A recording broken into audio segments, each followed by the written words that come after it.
with this decision. I am very confident about it, sir. I need your blessings, sir.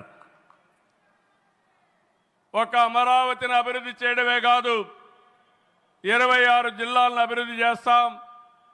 14-19లో అన్ని education institutions వస్తే అన్ని ప్రాంతాల్లో కూడా పెట్టాం. కేంద్ర సహకారంతో 2027కి పోలవరం పూర్తవుతుంది.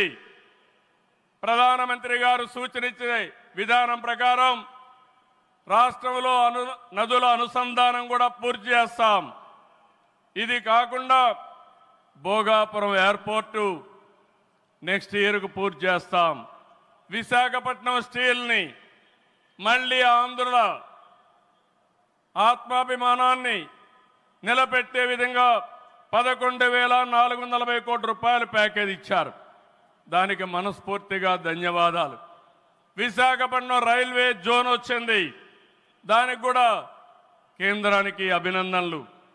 గూగుల్, టీసీఎస్ వస్తూ ఉన్నాయి.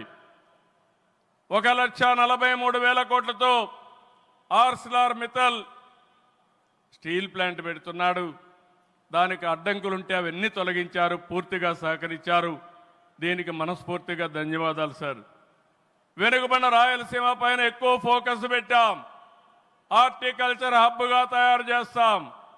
సీమలో డిఫెన్స్ సంస్థలు, హైకోర్టు ఏర్పాటు చేయడానికి, హైకోర్టు బెంచ్ ఏర్పాటు చేయడానికి అన్ని ప్రయత్నాలు చేస్తున్నాం.